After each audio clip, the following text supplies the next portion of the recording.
Yes, good morning, students. We have discussed challenges of nation buildings. The first topic was what were the challenges before India at the time of independence, and second one was what were the consequences of the partitions, and third one was the integrations of princely state.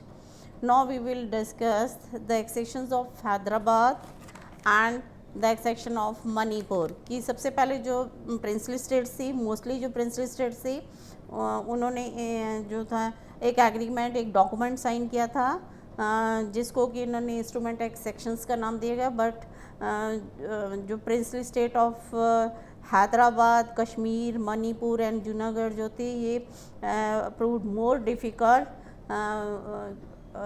वो बहुत ही ज़्यादा difficult हुआ उनको, किस लिए कि इसमें India में उनको शामिल करने के लिए एक नेशन स्टेट में, क्योंकि वो एक अपनी इंडिपेंडेंट स्टेट्स जो हैं वो चाहते थे।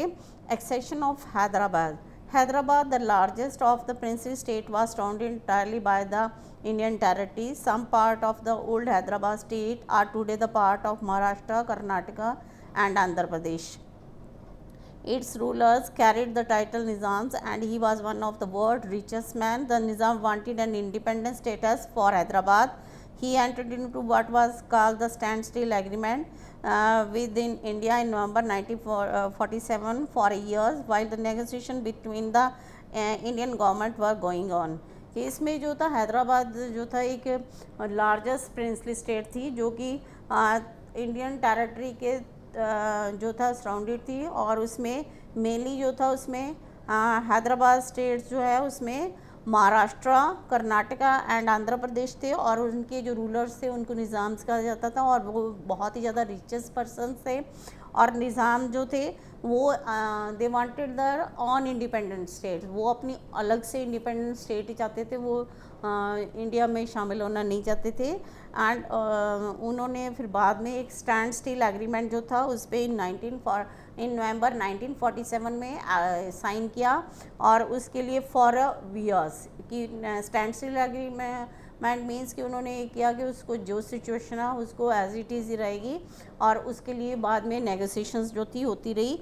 In the mean time a movement of people of Hyderabad state against the Nizam rule gathered force. The peasantry in the Telangana region in particular was the victims of Nizam oppressive rules and rose against him. Women who had been the worst of these oppressions joined the movement in large number. The Muslim fanatics of Hyderabad, known as Razakars, wanted to establish an independent Muslim state. They murdered, maimed, raped and looted, targeting particularly the non Muslims कि उसमें mostly जो था निज़ाम जो है किस लिए शामिल हुआ, मोस्टली जो पीपल थे वही उसके अगेंस्ट जो है निज़ाम के, हैदराबाद के निज़ाम के अगेंस्ट हो गए थे, क्योंकि किसान जो थे वो बहुत ज़्यादा इसके अगेंस्ट थे, और इसके अलावा जो वुमेंस था उनके साथ बहुत जो अच्छा व्यवहार नहीं हो रहा था, और मोस्टली जो थे ये ज़्यादातर जो है उन्हीं लोगों को जो मारते थे जो कि नॉन मुस्लिम थे। The central government had to order the army to tackle the situation in September 1948. Indian army moved in to control the Nizam forces. The Nizam surrendered. This led to the Hyderabad accessions to India.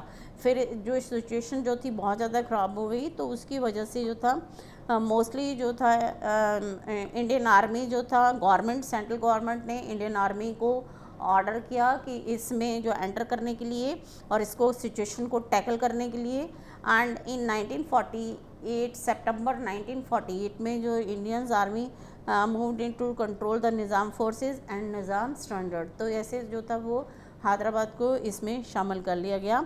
और इसके बाद था एक्सेशंस of Manipur.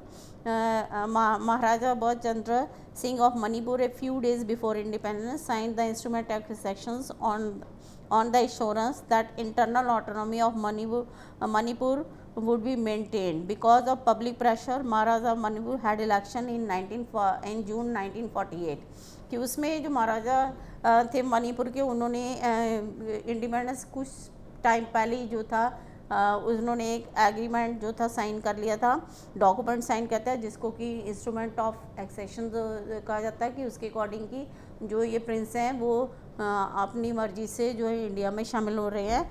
और इसके अलावा जो वहाँ का जो पब्लिक का प्रेशर था उसकी वजह से जो महाराजा ऑफ मणिपुर था उसको इलेक्शन करवाने पड़े इन 1948 में, and Manipur became a constitutional monarchy and was the first state to hold election on the basis of the universal adult franchise. कि मणिपुर ही ये था, इसमें क्वेश्चंस आपको आ सकता है कि कौन सी स्टेट थी जिसमें सबसे पहले यूनिवर्सल एडल्ट फ्रेंचाइज के हिसाब से जो थे इलेक्शंस हुए थे। तो इसमें मेनली जो स्टेट थी that was the Manipur, and Manipur जो है वहाँ पर जो है कॉन्स्टिट्यूशनल मोनार्की इस्टेब्लिश हुई और उसमें फर्स्ट टाइम जो है यूनिवर्सल एडल्ट फ्रेंचाइज के अकॉर्डिंग जो थे इलेक्शंस हुए। In the Legislative Assembly of Manipur, there were sharp differences over the question of merger of Manipur with India. While the state Congress wanted the merger, other politicians were opposed to this. The government of India succeeded in pressurizing the Maharaja into signing a merger agreement in September 1949 में। इसमें जो है doubtful था, उसमें वो चाहते थे, कुछ एक चाहते थे कि इसमें शामिल हो जाए और बाकी जो थे वो इसके अगेंस्ट से इसमें शामिल नहीं होने चाहते थे।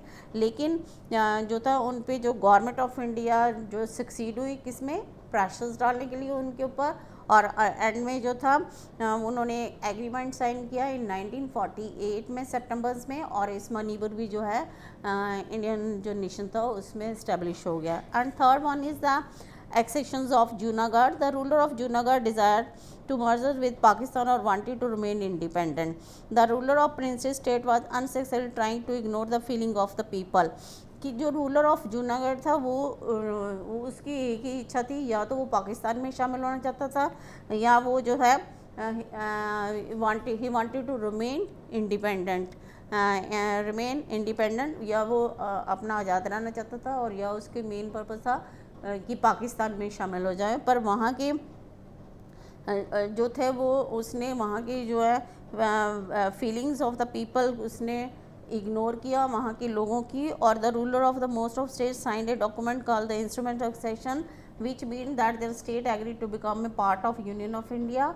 Accession of Princess State of Junagadh proved more difficult than the rest.